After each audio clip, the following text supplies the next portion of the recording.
Basically हमने अब 3 चीज़ें डिस्कस कर ली इस राइटिंग असाइनमेंट के ऊपर। हमने लिमिटिंग वर्ड्स इसके देख लिए, हमने ये देख लिया कि इसका टास्क वर्ड क्या थे, और फिर अब हमने पर्पस भी इसका आइडेंटिफाई कर लिया। सो ठीक है। The clue suggests that the purpose of this piece will be to entertain. We will work towards a piece of imaginative writing in the form of a short story. अब हमने जाहिर है सबसे कन्वीनियंट, क्योंकि पोइट्री लिखना या drama लिखना वो थोड़ा सा मुश्किल है इस हवाले से, तो हम इस टॉपिक को लेके एक स्टोरी की तरफ जाएंगे जो ज़्यादा हमें इजी लगता है। या आप यूं कह लें कि जो हर बंदे को अटेम्प्ट करना, अब हो सकता है किसी को पोइट्री लिखना आसान लगता हो तो वो पोइट्री लिख सकता है, लेकिन चूंकि पोइट्री की खास किस्म की डिक्शन होती है, खास किस्म की लैंग्वेज होती है, और वो वर्स में लिखी जाती है। आपको पता है वर्स पोइट्री में जिसको हम शेर कहते हैं वो वर्स या कपलेट, तो जबकि जो शॉर्ट स्टोरी है वो ब्लैंक वर्स में लिखी जाती है जिसको हम नसर कहते हैं। ठीक है, तो नसर जो है वो कंपैरेटिवली आसान है नज्म लिखने के, यानी नज्म में आपको काफिया, रदीफ, सिमली, मेटाफर, पर्सोनिफिकेशन, इन सारी चीज़ों का इदराक, फिर उसकी जो पैरें हैं उनका इदराक होना बड़ा ज़रूरी है। जबकि जो आप लिख रहे हैं, नसर जो आप लिखते हैं, अगर आप उसमें शॉर्ट स्टोरी लिख रहे हैं तो वो आपने सिर्फ अपने ही अल्फाज में वो बात करनी होती है, इमेजिनेशन से जो आइडिया आपके जहन में आया उससे लेके। सो हम इस पे काम करेंगे, यानी अब 4 चीज़ें क्लियर हो गई हैं। हमारे पास टॉपिक भी है, हमारे पास स्टोरी का, हमारे पास फॉर्म भी आ गया है कि अब इस टॉपिक पे हमने किस फॉर्म में लिखना है। हमने शॉर्ट स्टोरी लिखनी है, ये हमने कर ली है इसके ऊपर। ठीक है, टाइटल आ गया, लिमिटिंग वर्ड्स आ गए, पर्पस आ गया, और हमने क्या करना क्या है, हमने उस पीस को लिखना है to entertain our readers, to entertain our audiences. तो ये चीज़ें हमारे इस इमेजिनेटिव राइटिंग असाइनमेंट की क्लियर हो गई। अच्छा जी, अब हम दूसरी जो जी सर इसका मॉडल रिमूव नहीं कर रहा ब्रो। आपकी आवाज क्लियर नहीं आ रही, आवाज जरा आप जरा अपना माइक जो है सेट करके दोबारा बोलिए। सर जी कोई बंदा मुझे रिमूव कर रहा है बार बार। यार आप लोग कब बड़े हो गए, ये क्या तमाशा बनाया हुआ आप लोगों ने। किसको रिमूव किया जा रहा है जी? फैसल शाह। यार ये फैसल शाह से किसकी दुश्मनी है, क्या इशू है आप लोगों को फैसल?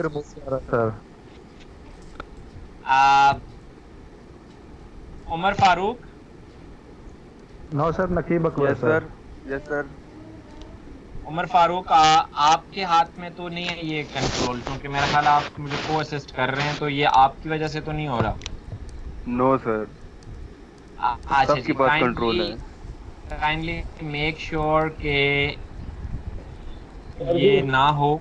एक प्रोबेबिलिटी ये भी हो सकती है कि आपको रिमूव नहीं किया जा रहा, बल्कि आपके इंटरनेट कनेक्टिविटी की वजह से ऐसा होता हो, क्योंकि यहाँ पे ऑप्शन मुझे खुद हाँ सर, ये कल भी एक लड़के को हुआ था ना, कल भी बार बार मेरा तो उम्र से रात को भी रिमूव कर रहा था। आज मुझे भी पहले किसी ने एक बार किया, बार उसके बाद नहीं हुआ। मैं वही कह रहा हूँ कि इट्स प्रोबेबल कि ये आपको एक मिनट अच्छा आप लोग अपनी एक मिनट में बताता हूँ। उमर फारूक, आपके पास जो पार्टिसिपेंट्स की लिस्ट आ रही है, आप उस पर राइट क्लिक करके देखिए कि आपके पास रिमूव का ऑप्शन आता है। यस सर, आता है। ये नहीं आना चाहिए यार, मैंने इसकी सेटिंग में भी ये लिखा था कि नो वन कैन रिमूव, ये हर पार्टिसिपेंट के पास ये ऑप्शन मौजूद नहीं होनी चाहिए। क्यों सर ये सबके पास ऑप्शन मौजूद है, सब बच्चों के पास है। यस सर, सबके पास है। अच्छा, ये काइंडली इसमें फिर एक ही काम हो सकता है जिसको हम गुडविल कहते हैं, इंसानियत कहते हैं। तो अगर जो लोग यहाँ मौजूद हैं उनमें ज़रा सी इंसानियत है तो हमारा टाइम इन फजूल चीज़ों में मत गुजारें। लेकिन अगर इंसानियत नहीं है तो उसका फिर कुछ नहीं किया जा सकता। ज़ाहिर है आप लोगों में से जो ऐसा कर रहा है वो सुन रहा है मेरी आवाज़, और वो ये प्रॉब्लम बार बार सुन रहा है, तो मेरा ख्याल है उसको जाके कोई और काम करना चाहिए बजाय ये फजूल जो है वो राइटिंग और इस तरह की चीज़ों को आने के, सुनने के और पंगे लेने के।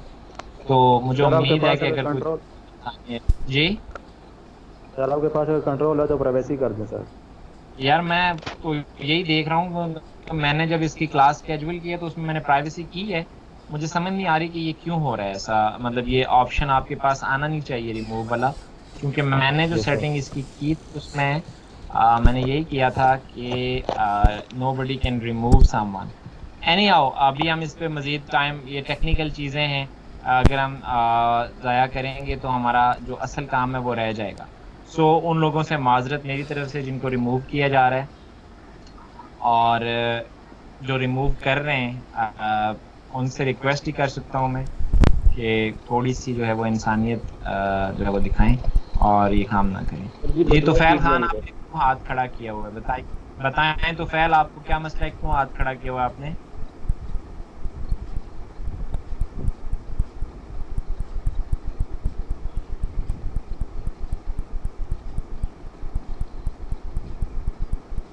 यार आप लोगों को मैं कितनी दफ़ा समझा चुका हूँ कि अगर आपको कोई बात नहीं करनी होती, क्वेश्चन नहीं पूछना होता, तो हाथ मत खड़ा किया करें। ये मोहम्मद तुफैल खान, और ये कौन है? मोहम्मद WRAB। आपने अगर बात करनी है तो आप अपना माइक, जी बताइए। में सर लास्ट क्लास में मैं भी रिमूव हो रहा था बार बार, कोई मुझे भी रिमूव कर रहा था लास्ट क्लास में। चलें हम उम्मीद करते हैं कि अब रिमूव नहीं करेगा कोई, और थोड़ी सी इंसानियत और थोड़ा सा बड़ापन जो है वो ये लोग दिखाएंगे। मैं अगेन रिक्वेस्ट करता हूँ कि इन चीज़ों से बचें और ऐसा ना करें। हम अपने टास्क की तरफ वापस जाते हैं।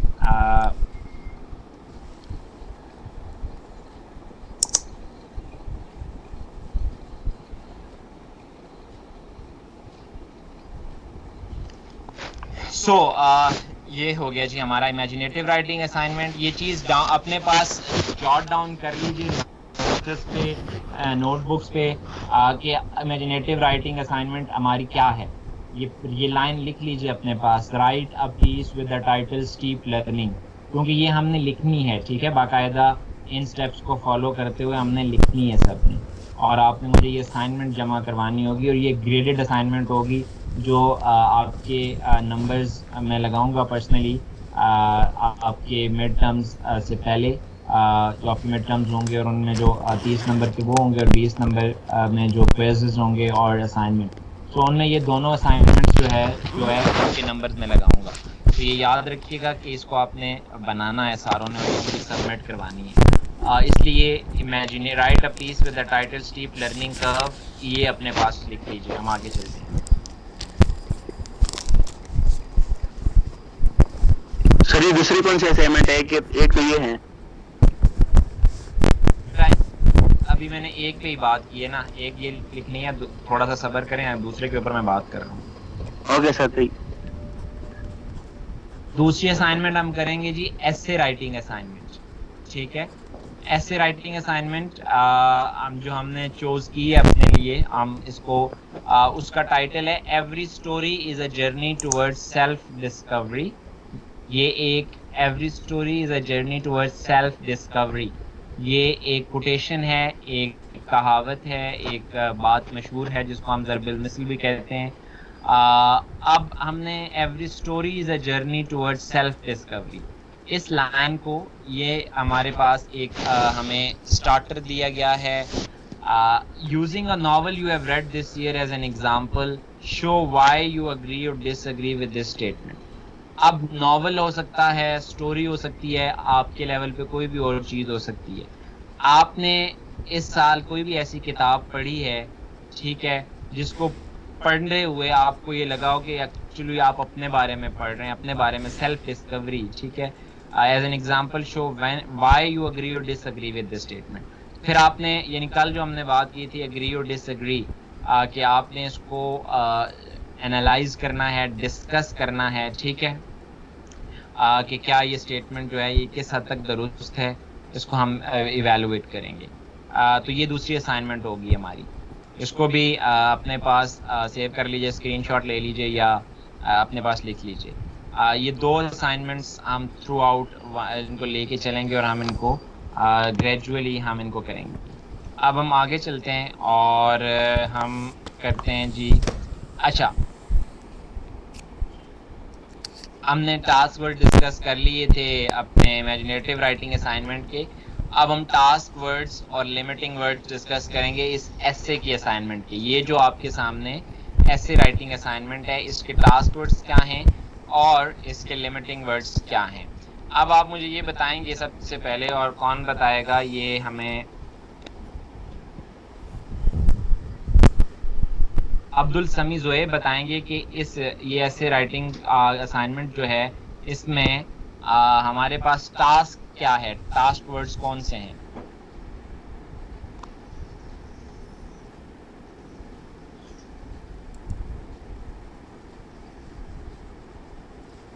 अब्दुल समी ज़ोए।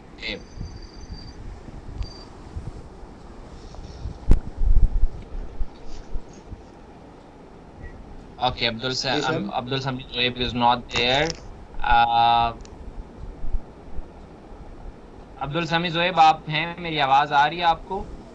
जी सर, आवाज आ रही है आपकी। जी अब्दुल समी ज़ोएब, ये आपके सामने स्टेटमेंट लिखी हुई है। आप बताइए कि इसमें टास्क वर्ड्स कौन से हैं।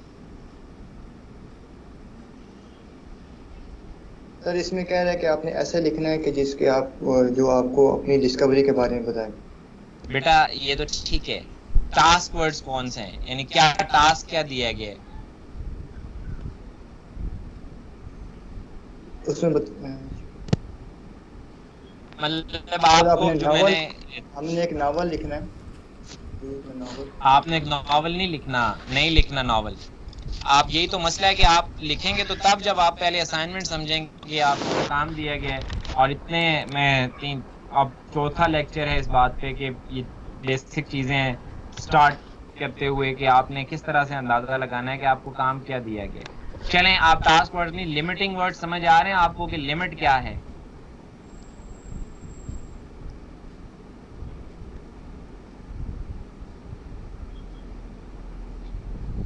हमने इसमें ऐसे लिखना है कि लिमिटिंग वर्ड है। लिमिटिंग वर्ड्स हैं कि ऐसे लिखना है, ये लिमिटिंग वर्ड्स नहीं है। थोड़ा सा एक मिनट। अब्दुल वहीद आवान, आपको मेरी आवाज आ रही है? You want to speak? Abdul Waheed, task words और लिमिटिंग वर्ड्स, ये जो आपके सामने स्टेटमेंट है, आपके ख्याल में इसके टास्क वर्ड्स क्या हैं और लिमिटिंग वर्ड्स क्या हैं? टास्क वर्ड है सेल्फ डिस्कवरी, ये टास्क है। Okay, self discovery task word है आप कह रहे हैं? Yes sir. कैसे, जरा इलेबोरेट करेंगे?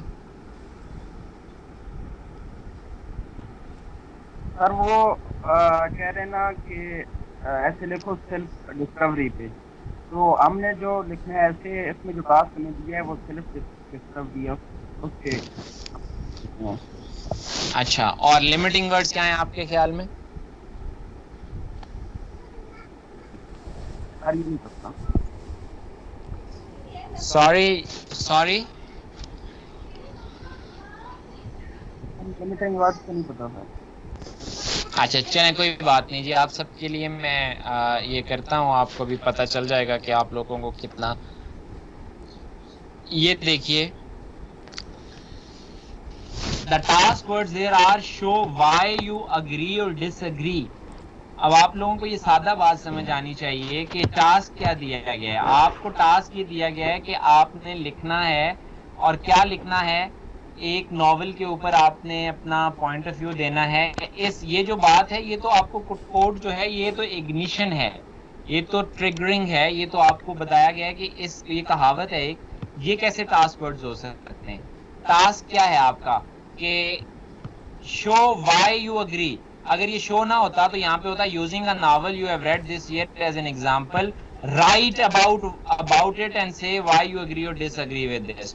तो यहाँ पे ये शो देखें, टास्क वर्ड्स मैंने उस दिन बताया था हमेशा वर्ब होता है।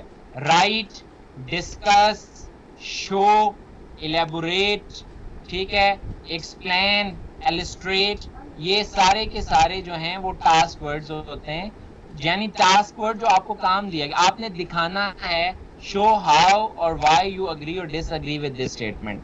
क्या आप इस स्टेटमेंट से, जो every story is a journey towards self discovery है, आपने ये दिखाना है कि आप इसके साथ एग्री करते हैं तो क्यों करते हैं, डिसएग्री करते हैं तो क्यों करते हैं. So this is task. Task words हमेशा वर्ब होता है, यानी task show why you agree और डिसएग्री. ये जो है ये आपके टास्क वर्ड्स थे.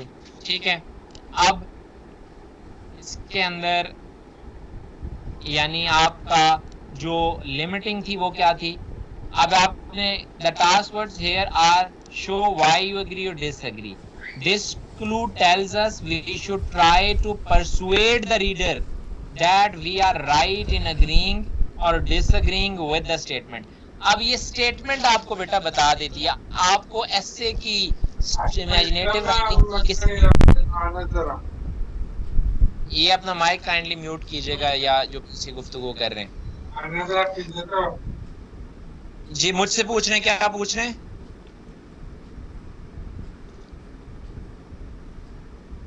जी कौन बात करना चाह रहा है? एनीहाउ कोई नहीं है. तो टास्क वर्ड्स क्या है हमारे पास? शो व्हाई यू एग्री और डिसएग्री. और इस टास्क से हमें क्लू मिला है. क्या क्लू मिला है? कि हम हमारी राइटिंग का पर्पस क्या होगा, क्योंकि हमने बताना है कि शो व्हाई यू एग्री और डिसएग्री. हमने ये साबित भी करना है कि हम इससे क्यों एग्री करते हैं या क्यों डिसएग्री करते हैं. ठीक है, तो हमने ये, तो इसका मतलब है कि हमने परसुएड करना है रीडर को, हमने पढ़ने वाले को कायल करना है कि हम अपने ओपिनियन में we are right in agreeing, कि अगर हम एग्री कर रहे हैं तो भी हम ठीक हैं और डिसएग्री विद द स्टेटमेंट. यानी हमने अपना पॉइंट ऑफ व्यू जो है वो इस तरह से पेश करना है कि हम दूसरे बंदे को कायल कर सकें. फॉर एग्जाम्पल मैं आपको कहता हूं, मैं इसको चेंज करता हूं अगर एक लम्हे के लिए, और मैं कहता हूं कि आपकी ऐसे राइटिंग असाइनमेंट ये है कि computers are going to replace the teachers. ठीक है, ये वाली जो statement every story is a journey towards self discovery, इसको मैंने चेंज कर दिया है. Computers are going to replace teachers. ठीक है, ये स्टेटमेंट है आपकी. और मैं आपको कहता हूं कि using your experience of covid this year as an example, show why you agree और disagree with this statement.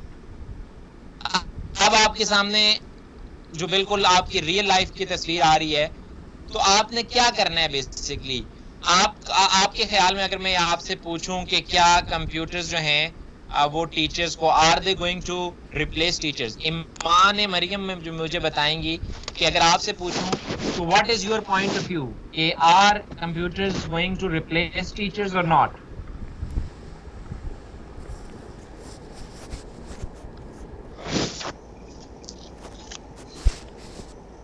Iman Maryam, are you there?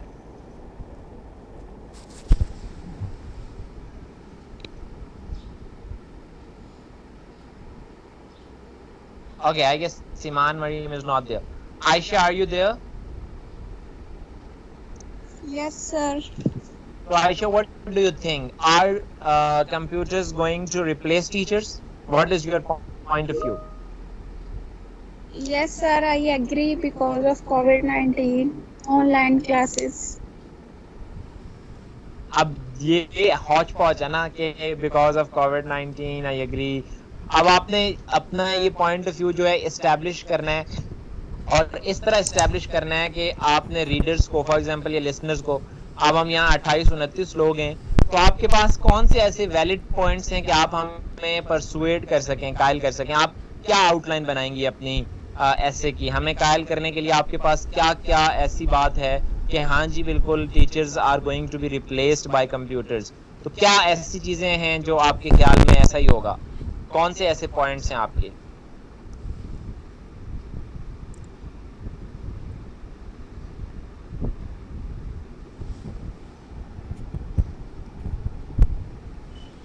जी आयशा,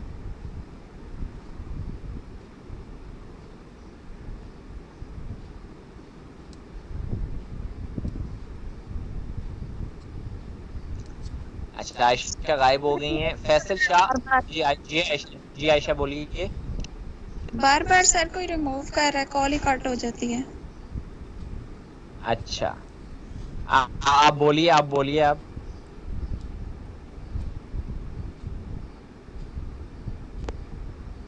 यार वैसे कमाल लोग हैं आप, हैं क्या कहूँ। फैसल शाह आप बताइएगा इसके ऊपर कि आपके ख्याल में आप इस स्टेटमेंट से हैं कि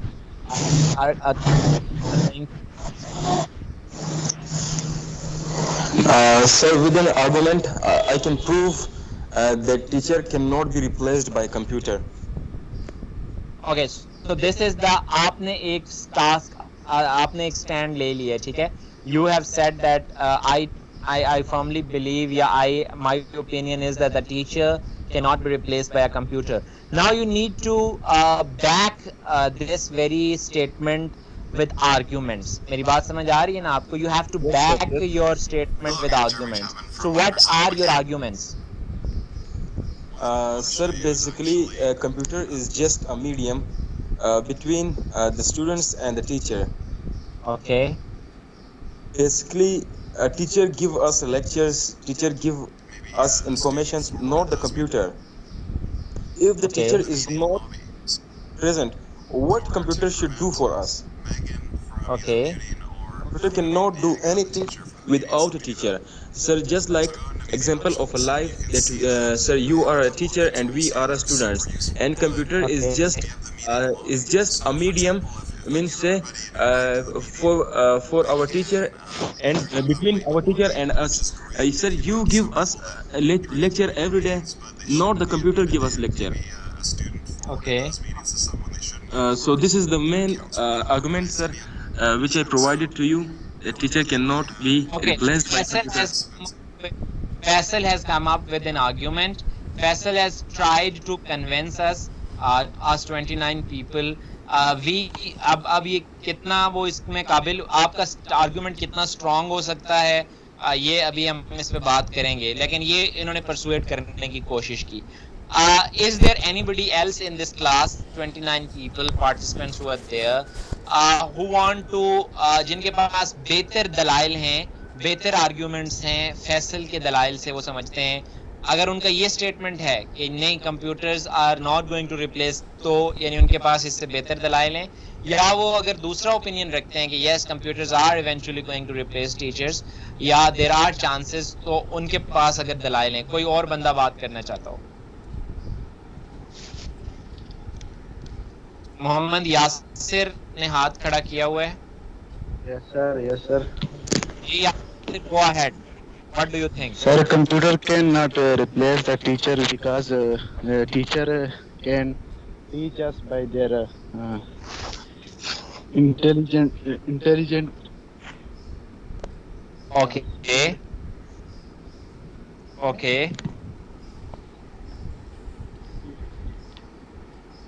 They can teach us with their experience according to their environment.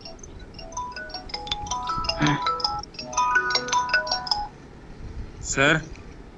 Just a minute, hello. I'm in my class there. अच्छा जी आप बोलें Yasir. Yes sir, computer sir teacher की जगह नहीं ले सकते, क्योंकि टीचर हमें वो चीज़ें पढ़ाता है जो अपने तजर्बे से उन्होंने हासिल की होती हैं और माहौल के मुताबिक वो हमें पढ़ाते हैं।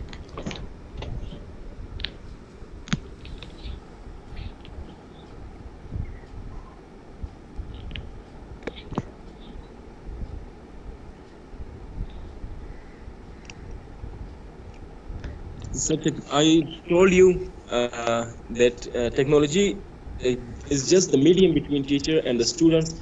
It can play a role to save the time of both student and teacher. It's true. Yasir का पॉइंट बड़ा शानदार है, मुझे बड़ा पसंद आया, मैं इस पे बात करूंगा। ये आर्गुमेंट वो है जो आर्गुमेंट फैसल के आर्गुमेंट्स में नहीं था। ये एक नया आर्गुमेंट है, ये आर्गुमेंट सारे मिलके एक आर्गुमेंट बन सकते हैं। बड़ा स्ट्रॉन्ग ये बड़ा स्ट्रॉन्ग आर्गुमेंट है, और वो ये आर्गुमेंट है कि teacher has basically because he is a living being and you are a living being, he understands your emotions, he understands your feelings, whereas computer is something that is auto generated, automatic responses. You are not really going to get a physical or emotional response from it. So he understands, the teacher understands the psyche. He has the ability to understand the psyche of a student, and he can be friendly. He can be there to listen, or he is there to support when a student needs that. So ये सारे arguments हो सकते हैं कि why a teacher is necessary, even though जो फैसल ने बात की थी, मैं उस पर आऊँगा कि फैसल की बात को अगर मुझसे वो बात करेंगे तो मैं बड़ी आसानी से उसको रिफ्यूट कर दूंगा। इसलिए रिफ्यूट कर दूंगा या उस आर्गुमेंट को मैं कायल नहीं हूँगा क्योंकि उन्होंने कहा कि teacher gives us information, so information is given by computers as well. It's not a big deal. Whatever you are trying to search, you can get it from Google. आज सबसे बड़ा जो इंफॉर्मेशन का सोर्स है वो Google है, तो computer आपको इंफॉर्मेशन भी दे देता है। फिर कंप्यूटर आपका घंटों का काम जो है वो मिनटों में कर देता है, स्मार्ट भी है। वो शायद इतना हैवी आर्गूमेंट नहीं है जितना यासिर का आर्गूमेंट है कि because you don't only need information, सिर्फ इंफॉर्मेशन की बात हो तो फिर तो शायद computer is enough, but you also need proper counselling, you also need proper support, proper feedback. You need somebody who understands your guidance, who understands your problems. So ये सारी की सारी चीज़ें जो है उसके लिए and then कंप्यूटर चूँकि ह्यूमन इंटेलिजेंस नहीं है कंप्यूटर के अंदर, वो ह्यूमन जिस तरह से मॉडरेट कर सकते हैं। अब देखें ये जो एरर आ रहा है कि रिमूव किया जा रहा है या नहीं किया जा रहा, इसको एक इंसानी बुनियादों पे हमने सादी बात कर दी, रिक्वेस्ट कर दी कि भाई ये ना कीजिए, जबकि अगर हम इसे कंप्यूटर से फिक्स करने जाएंगे तो हो सकता है टाइम भी ज़्यादा लग जाए। तो ये जो ह्यूमन इंटेलिजेंस का एलिमेंट होता है क्लास के अंदर भी, टीचर्स की तरफ से भी, कि हर चीज़ शायद, क्योंकि कंप्यूटर में आप जाएंगे तो वो हर चीज़ एक फार्मूला के तहत जाएगी, कंप्यूटर की लैंग्वेज के थ्रू जाएगी, तो उसमें ह्यूमन इंटेलिजेंस जो है हो सकता है एक काम सिर्फ एक बात करने से हो जाए जो कंप्यूटर में बहुत ज़्यादा आपको एक प्रोसेस के बाद उसको क्रिएट करना पड़े। So this is one thing, this is one aspect के जिस पे बात हो सकती है। Just a minute.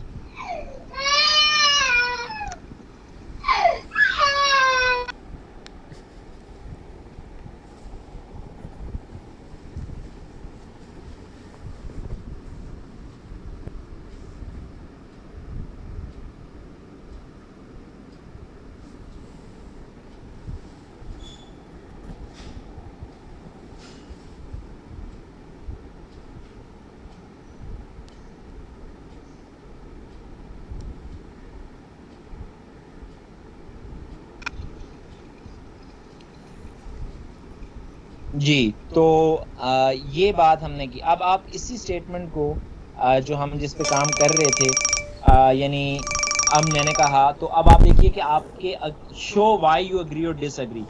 तो फैसल ने जो बात की या आयशा ने जो बात की या अपने यासिर ने जो बात की, तो आप बेसिकली अपना पॉइंट ऑफ व्यू लेके आ रहे हैं और आपने उस पॉइंट ऑफ व्यू से हमें कायल, तो आपको पर्पस भी पता चल गया मेरी उस स्टेटमेंट से, आपको लिमिटिंग वर्ड्स भी पता चल गए, और जो मैंने स्टेटमेंट दी थी जिस तरह इस कोटेशन के बदले कि computer is going to replace teachers, ठीक है, ये बुनियाद थी। इसका टास्क वर्ड से या लिमिटिंग वर्ड्स से ताल्लुक नहीं है। टास्क क्या था कि using the COVID scenario this year as an example, show why you agree और डिसएग्री विद दिस स्टेटमेंट। तो ये बेसिकली इस तरह से आपने हर एक जो असाइनमेंट है उस स्टेटमेंट को समझना है। अब आते हैं जी कि जिस तरह हमने जो असाइनमेंट ली है कि शो व्हाई यू एग्री और डिसएग्री, उससे हमें ये पता चल गया था कि पर्पस राइटिंग का क्या है, परसुएजन है, ठीक है। अब हम आते हैं कि लिमिटिंग वर्ड्स क्या हैं। हम परसुएड तो करने जा रहे हैं, किस बात पे परसुएड करने जा रहे हैं, जो हमारा ओपिनियन है कि हम इससे एग्री करते हैं या नहीं करते, कि एवरी स्टोरी जो है वो लीड्स टू सेल्फ डिस्कवरी, ऐसा है या नहीं है, ये आप पे डिपेंड करता है। आपका ओपिनियन हो सकता है, आपने उस ओपिनियन को किसी भी किताब जो आपने पढ़ी है उसको बुनियाद बना के आपने उसको डिस्कस करना है। तो अब लिमिटिंग वर्ड्स यही हैं कि बुनियाद किस चीज़ को बनाना है। Using a novel you have read this year as an example, बिल्कुल उसी तरह जिस तरह मैंने कहा था कि using the scenario of covid this year as an example, तो वो आपकी लिमिट है। उस पे आयशा ने जो बात की थी तो ये हो सकती है कि इन कोविड-19 सिनेरियो, मैं आपको पर्सनली अपने एक्सपीरियंस से बताऊं, मैं खुद टीचर हूं, लेकिन मैं इस मामले में बहुत ज़्यादा वो नहीं हूं। मैं समझता हूं कि अगर मेरे रीजन डिफरेंट हैं, अदरवाइज मैं ये समझता हूं कि कंप्यूटर असिस्टेड लर्निंग जो है वो शायद ये जो हमारी टीचर स्टूडेंट लर्निंग है इससे कहीं ज़्यादा इफेक्टिव जो है वो हो सकती है। आप में से पता नहीं कितने लोगों ने टैली स्कूल देखा हो। आप लोगों में से किसी ने टैली स्कूल देखा है? अभी जो टैली स्कूल जो है वो स्टार्ट हुआ था, पीटीवी पे भी उसको शुरू किया गया 12वीं तक के बच्चों के लिए। पीटीवी होम पे जो है, पीटीवी होम पे। तो बिलाल आपको मैं आपको बताऊं कि जो बच्चे वाकई सीखना चाहते थे और अगर कोई वाकई लर्नर हो तो उनको किसी टीचर की ज़रूरत नहीं थी, वो इतना कुछ सीख सकते थे वो 1 महीने के कोर्स में, जो शायद वो पूरा साल स्कूल में नहीं जाते। क्योंकि हमारे टीचर्स जब क्लास में आते हैं तो उनके और मसाइल बहुत ज़्यादा होते हैं, ठीक है, बहुत सारी चीज़ें होती हैं। तो जब कंप्यूटर असिस्टेड लर्निंग में अगर बच्चा इंटरेस्टेड है तो शायद मेरे ख्याल में वो ज़्यादा लर्न कर सकता है। हाँ, बहुत सारी जगहों पे जो इंसानी ज़रूरत है वो आती है, उसकी वजूहात और हो सकती हैं। तो अगर हम स्पेसिफिकली कोविड-19 के मैं अगर इस पे लिखूं तो मैं कहूँगा कि it appears in the scenario of COVID-19 that yes, teachers can be replaced by computers.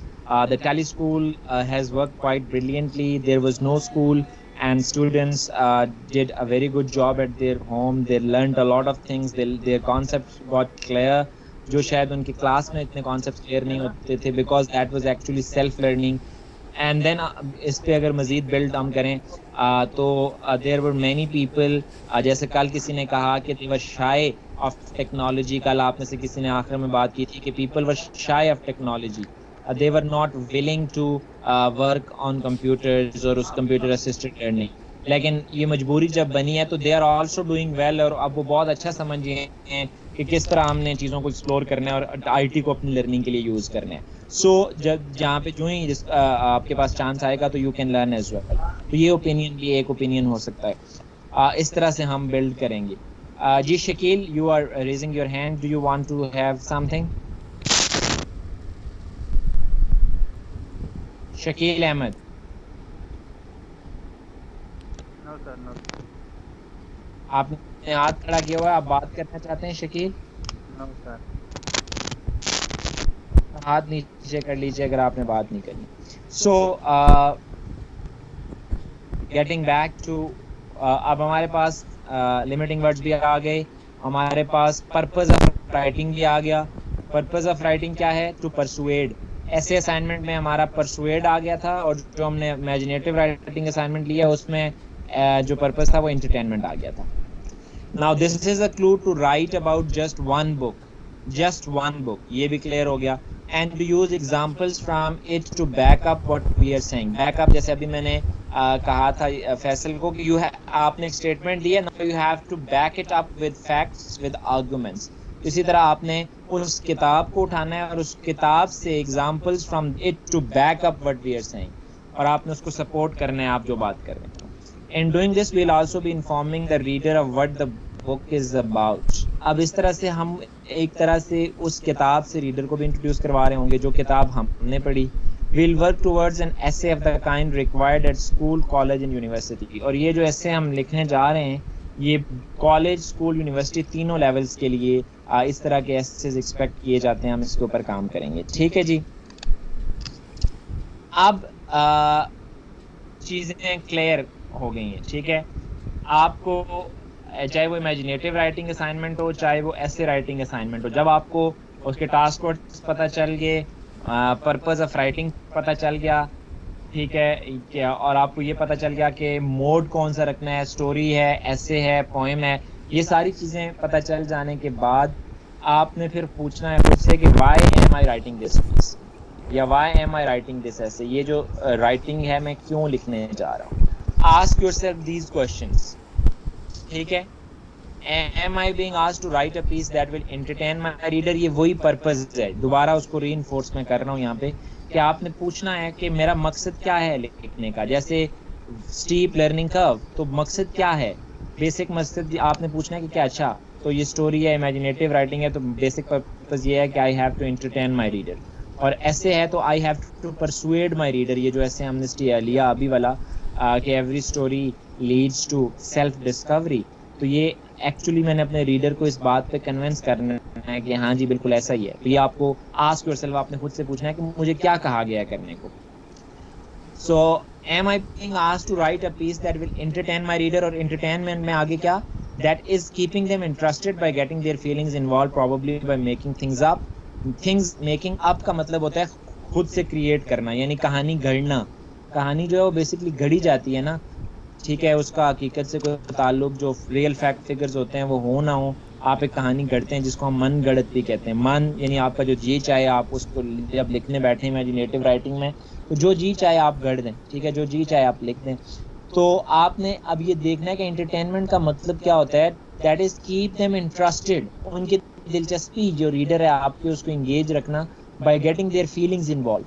ड्रामे के अंदर, फिल्म के अंदर, शॉर्ट स्टोरी या नॉवल के अंदर आपको किस तरह राइटर जो है वो पकड़े रखता है, इंगेज किए रखता है, इंटरेस्टेड किए रखता है, क्योंकि उसने आपकी फीलिंग्स को इन्वॉल्व कर लिया होता है। आप उस ड्रामे, उस फिल्म के साथ जी रहे होते हैं, रो रहे होते हैं, हंस रहे होते हैं, तो आप मुकम्मल तौर पे उसमें इन्वॉल्व होते हैं। तो ये एंटरटेनमेंट का एक आपने ये होता है कि ये क्या ऐसा काम करना है। फिर आप दूसरा सवाल पूछ सकते हैं खुद से कि am I being asked to write a piece that will inform my reader.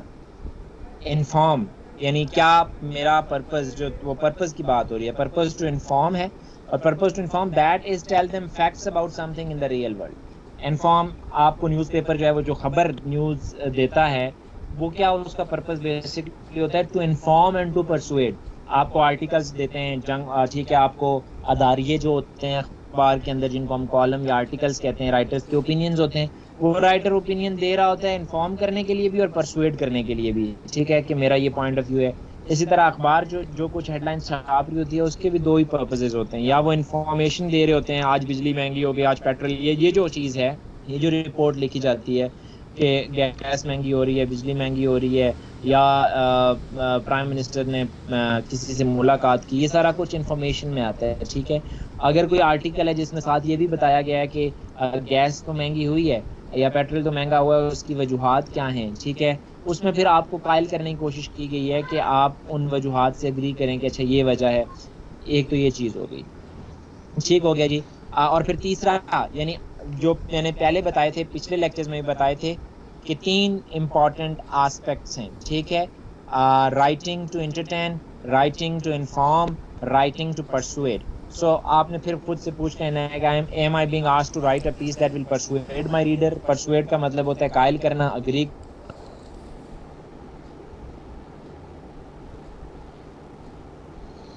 The correct one, कि मेरा जो पॉइंट ऑफ व्यू है उनको मैं कन्विंस करूँ एक आर्गुमेंट देके। जैसे अभी हमने बात की कि फैसल का आर्गुमेंट ये है कि फैसल ये समझते हैं कि computers can never replace teachers.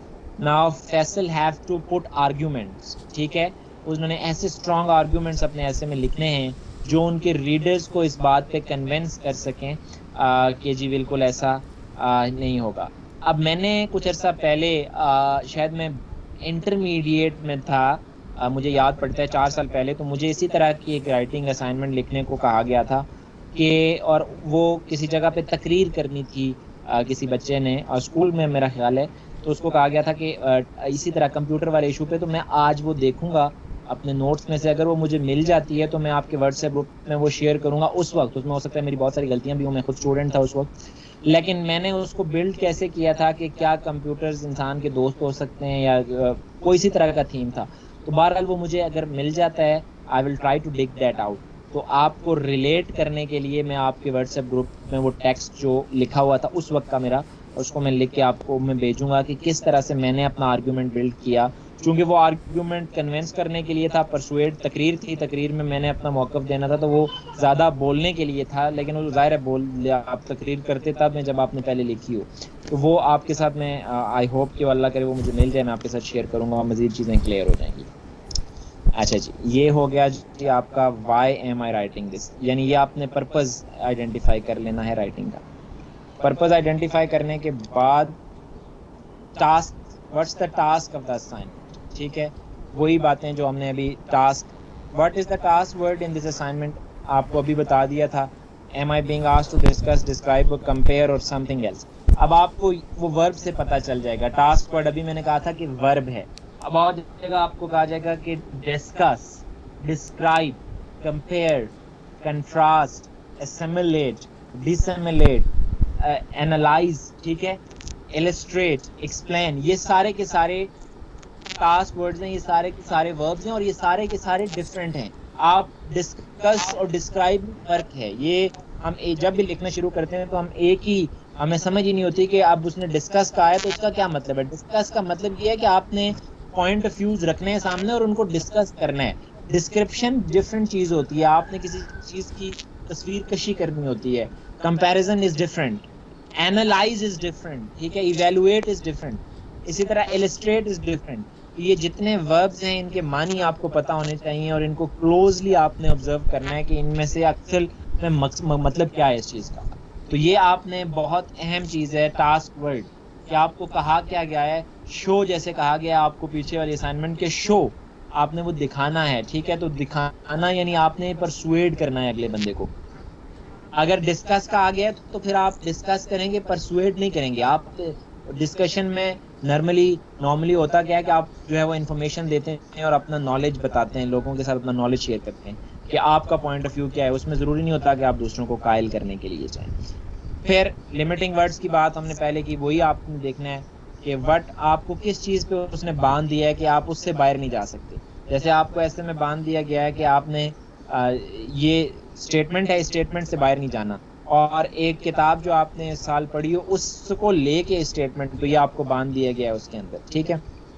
एक और जो अहम बात जो इससे पहले मैंने नहीं की और यहाँ पे मैंने ऐड की है वो ये है कि आपने ये देखना है कि is there a hidden agenda in the assignment. Hidden agenda, छुपा हुआ कोई पैगाम, एजेंडा, प्रोपेगेंडा इसमें है। Is it presented as an imaginative task but also ask for information. जो मैंने पहले बात की कि कुछ इमेजिनेटिव टास्क होते हैं जो इन्फॉर्मेशन लेने के लिए भी किए जाते हैं, ठीक है, कोई ऐसी या फैलाने के लिए किए जाते हैं। जैसे आपको कहा जाता है कि आप एक शॉर्ट स्टोरी लिखें अपने इर्द गिर्द, जो मैं आपको कहता हूँ कि बेटा आप लोगों ने एक शॉर्ट स्टोरी लिखनी है चाइल्ड लेबर के ऊपर। चाइल्ड लेबर, जो आपके बच्चे इर्द गिर्द आपको नजर आते हैं मार्केटों के अंदर जो है वो काम कर रहे होते हैं, तो आपने ये बताना है कि उनके ऊपर स्टोरी लिखनी है। अब आप स्टोरी लिखेंगे तो ये इमेजिनेटिव राइटिंग असाइनमेंट हो जाएगी। आप कोई फर्जी कैरेक्टर लेंगे, कोई छोटा बच्चा लेंगे, उसका नाम हो सकता है आप अली लिख दें, अहमद लिख दें। आप बताएंगे किस तरह वो सुबह सवेरे उठता है और वो जाता है, उसको मार्केट में जो है वो होटल वाले के पास वो काम करता था। एक दिन होटल वाले ने उसको कहा कि आप जो है उससे बर्तन धुलवाता है होटल वाला, सारा दिन ये करता है ये करता है। एक दिन उसको कोई उस्ताद मिल जाता है, उसे कहता है पढ़ना चाहते हो, वो कहता है हाँ पढ़ना चाहता हूँ, उसको ले जाता है। जब वो उसको लेके पढ़ाता है, उसके घर वाले फिर जो है इस बात पे खफा होते हैं कि उसको अच्छे पहले पैसे कमा के लाता था, उसको दोबारा जो है वो घर वाले किताबें उससे छीन लेते हैं, वो बड़ा उदास होता है। ये सारी मैं कहानी अभी से आपके सामने गढ़ रहा हूँ, समझ आ रही है मेरी बात? तो ये है कहानी गढ़ना, ठीक है। अब ये है तो कहानी, लेकिन इसके पीछे एक एजेंडा है, और वो एजेंडा क्या है कि ये कहानी इंफॉर्मेशन भी पास कर रही है कि हमारे समाज में, हमारे मुल्क में, हमारे मुआशरे में ये चीज़ें हो रही हैं, ठीक है, और इस लेवल पे हो रही हैं। और कई दफ़ा ये होता है कि वो रियल कैरेक्टर्स को ले लेते हैं, जिसको हिस्टोरिकल फिक्शन भी कहते हैं, या वो कहते हैं जिसको आपने सुना होगा this is a true story, कि किसी वाकई बच्चे की कहानी ले ली चाइल्ड लेबर वाले की, उसके ऊपर काम कर दिया। तो ये आपने 3 चीज़ें देखनी हैं जब भी आप असाइनमेंट करने जाएंगे। इसके बाद why am I writing this piece, ये देखने के बाद टास्क ऑफ द असाइनमेंट ये देखना है, क्लियर हो जाए। जब ये चीज़ें आपकी क्लियर हो जाएंगी तो इंशाल्लाह आप लिखने के काबिल हो जाएंगे। फिर काइंड ऑफ राइटिंग, काइंड यानी आपने ये फैसला करना है कि आप में कौन सी राइटिंग, जो आपको असाइनमेंट दी गई है उसमें से जो क्लूज आपको मिलते हैं, जो आपको आइडिया होता है कि अच्छा आप इसमें से कौन सी राइटिंग की टाइप में लो। Are there clues that tell me what form the writing should take? To write the piece as an essay, as a short story, as a newspaper, as a poem, as a novel? यानी ये आपने देखना है कि किस तरह से आपने खुद ही फैसला करना है, और वो भी उस क्लू से आपको पता चल जाएगा कि ये वाला जो पॉइंट है जो मुझे पीस लिखने को कहा गया है, ये मैं सबसे बेहतर किस में कर सकता हूँ। ऐसे मैं करूँ शॉर्ट स्टोरी में, न्यूज़ रिपोर्ट में, लेटर में, या पॉइंट की सूरत में बेहतर अंदाज में कर सकता हूँ, ठीक है। अब आपने हिंट क्या है इसके लिए, ठीक है। हिंट ये है कि some assignments let you choose others don't. कुछ असाइनमेंट्स जो है वो आपको ये मौका देती हैं कि आप अपनी मर्जी से, कि अगर फॉर एग्जांपल एक पीस लिखा हुआ है तो आपकी मर्जी है कि आप इनमें से कोई भी मेथड चूज कर सकते हैं। लेकिन अगर कहा दिया गया कि राइट अ स्टोरी या शॉर्ट स्टोरी, तो बस फिर आपके पास ऑप्शन नहीं बचता, फिर आपने शॉर्ट स्टोरी करना है। तो अगर आपने ये देख लेना है कि क्या आपको वहाँ पे कह दिया गया राइट इन ऐसे, तो बस फिर इसका मतलब है कि आपको वहाँ चूज करने की जरूरत नहीं है, आपको कह दिया गया है, आपने वही फॉलो करना है। अगर शॉर्ट स्टोरी कह दिया गया है तब भी, अगर पोएम कह दिया गया तब भी। सेकंड ईयर में आपको कहा गया था कि राइट अ रिपोर्ट, तो उस वक्त आपने रिपोर्ट ही लिखनी थी उस इशू के ऊपर, उस इशू के ऊपर आप कुछ और नहीं लिख सकते थे। तो ये हिंट ये है कि कभी कभार असाइनमेंट्स जो है वो आपको चूज करने देंगी अपनी मर्जी से राइटिंग का जो मोड है, और कभी कभार आपको वो चूज नहीं करने देंगे और आपको बता दिया जाएगा उसी असाइनमेंट के अंदर।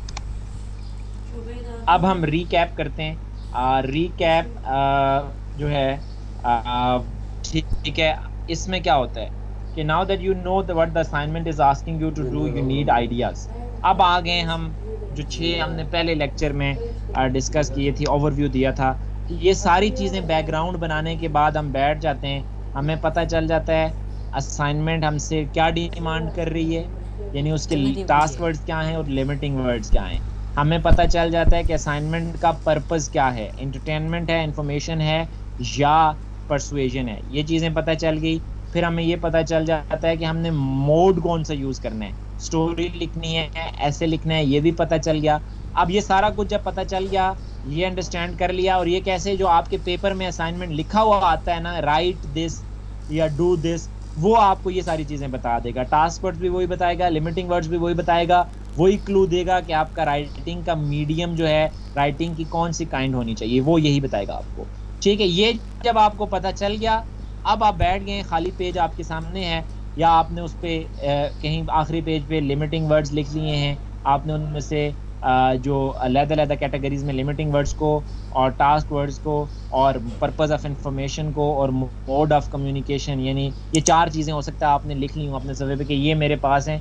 लेकिन अब आप अभी तक खाली हैं, जहन आपका खाली है, इस आपके पास कुछ इन्फॉर्मेशन नहीं है इस बारे में, आपको पता ही नहीं है कि आपने कैसे इसको फ्रेम करना है। वो काम अब शुरू होगा कि जो ऐसे लिखना है या जो और इमेजिनेटिव राइटिंग करनी है या स्टोरी लिखनी है, वो लिखनी कैसे है। यानी अभी जैसे मैंने आपसे ओपिनियन लिए थे आपको कि कंप्यूटर रिप्लेसमेंट में, तो अब इसको आपने आउटलाइंस कैसे बनानी है, आपने आइडियाज़ जनरेट कैसे करना है, इस हवाले से सोचना है पहले, फ़ौरन से कह नहीं देते।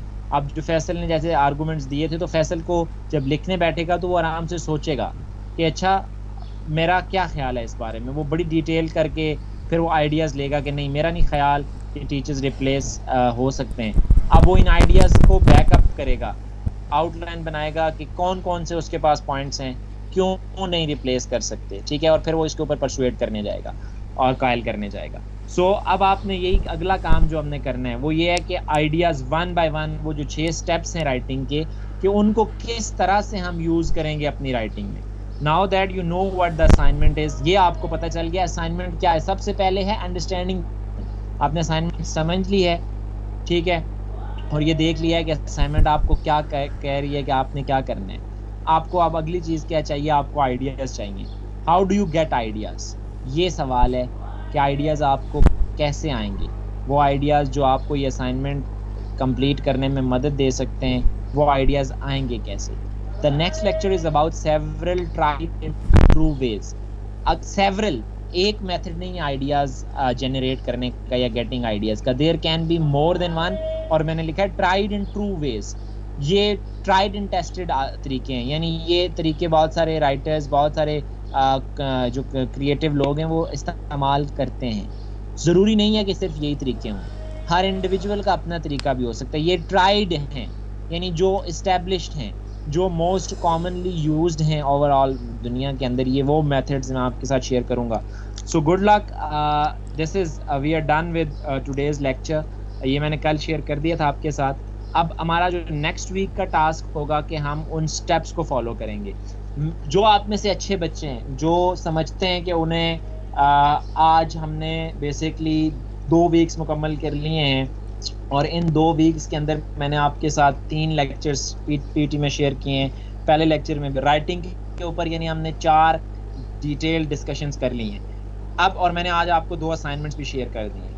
अब हम ये असाइनमेंट उन स्टेप्स के ज़रिए करेंगे, लेकिन जो अच्छे बच्चे हैं जो वाकई लिखना चाहते हैं और वाकई क्रिएटिविटी चाहते हैं और चाहते हैं कि अब वो इस काबिल हो जाएं कि वो लिखने के काबिल हों, वो रट्टे से निकल आएँ और याद करने से निकल आएँ और ख़ुद से किसी भी थीम को, किसी भी टॉपिक को लेके वो बैठें, उसको स्ट्रक्चर करें और उस पर लिख सकें, तो this is the time. Next week तक आपके पास वक्त है, आप लोग बैठिए, ये दोनों असाइनमेंट लिखिए।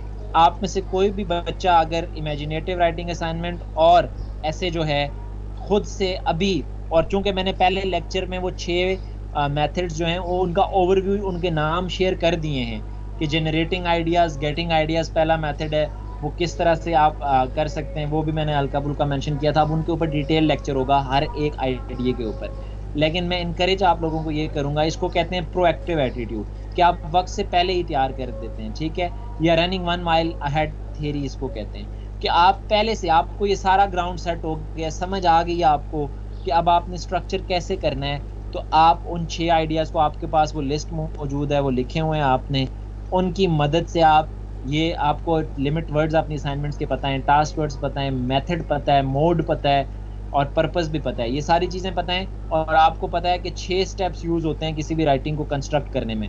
तो वो 6 स्टेप्स लेके और ये सारा बैकग्राउंड इन्फॉर्मेशन लेके आप में से जितने लोग लिख सके, मेरे लिए खुशी होगी एज ए टीचर कि आप लोगों ने जो मैंने काम किया उसको रिस्पॉन्ड किया है, और आप लोगों की अपनी बड़ी लर्निंग होगी। और फिर जब मैं आपको वो चीज़ें सारी दोबारा से रीइंफोर्स करवाऊंगा, वो 6 स्टेप 1 बाय 1 हम उनकी डिटेल डिस्कशन करेंगे, तो आप अपनी उसी राइटिंग को इम्प्रूव कर सकते हैं। मेरी बात याद रखिएगा, राइटिंग क्रिएटिव काम है, ये वो काम है जिसमें वाहिद काम है जिसमें यानी ये उसी तरह है जिस तरह एक माँ बच्चे को जन्म देती है और वो जन्म देने के बाद उसको एक ख़ास किस्म की खुशी होती है, तो राइटर जो है वो भी एक माँ होता है, ये काम उसकी औलाद होती है। ये जो राइटर है जो अपनी किताब लिखता है, ऐसे लिखता है, ये उसकी औलाद होती है, और ये औलाद ज़ाहिर है बड़ी मुश्किल से आप पैदा करते हैं, आसान काम नहीं है, it's one of the toughest thing जो हैपन। तो अब होता क्या है कि आपने इसको फिर प्रॉपर, आपने उसको जिस तरह से एक माँ जो है वो बच्चे को जो है वो पालती है पेट के अंदर और जन्म देती है, बिल्कुल उसी तरह आपने अपने इस बच्चे को, यानी जो आपका राइटिंग असाइनमेंट है, चाहे वो स्टोरी है चाहे ऐसे है, उसको सींचना होता है, उसको पालना होता है, ख्याल रखना होता है, और ये बहुत बड़ा काम होगा। ये कोई छोटी बात नहीं है कि आप खुद से लिखें। खुद से हमारे यहाँ बड़े बड़े यूनिवर्सिटियों के स्टूडेंट्स भी 1 लाइन 2 लाइनें खुद से नहीं लिख सकते, और अगर आप खुद से एक राइटिंग स्टोरी लिख लेते हैं, ऐसे लिख लेते हैं, तो ये एक बहुत बड़ी बात है कि खुद से क्रिएट करना, क्रिएशन, तो आपको वही खुशी होगी। ये वो वाहिद काम है, मैं अक्सर अपने स्टूडेंट को कहता हूँ, जिसमें मर्द औरत के बराबर आ जाता है।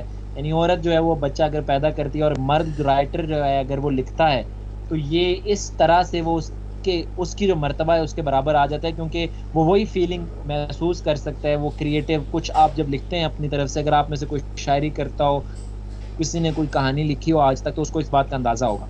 सो कटिंग इट शॉर्ट, ये काम आप लोगों ने करना है। आप में से सारों को मैं इनकरेज करूंगा कि आप इन सारी चीज़ों को लेके, आपके हाथ में मोबाइल में पीपीटी होगी, आप बार बार ये लेक्चर्स पढ़ सकते हैं और लिखना शुरू करें। मैंने आपको कहा था कि हम लिखना सीखेंगे, तो अब हम उसकी तरफ बिल्कुल हमने तमाम कदम बढ़ा दिए हैं। क्रिएटिव राइटिंग है, आपने खुद से अब लिखने की तरफ आना है, और मुझे उम्मीद है कि आप हार्ड वर्किंग स्टूडेंट्स हैं, अच्छे बच्चे हैं, और मैं एक्सपेक्ट करता हूं कि अगले बुध से पहले, मंगल से पहले हम मुझे जो है आपके जो टास्क हैं वो मिल जाएंगे, ठीक है, और हम उस पर अपना काम कर लेंगे। Thank you so very much, आप लोगों का बहुत शुक्रिया। आज के लिए अगर कोई क्वेश्चन हो तो आप पूछ सकते हैं।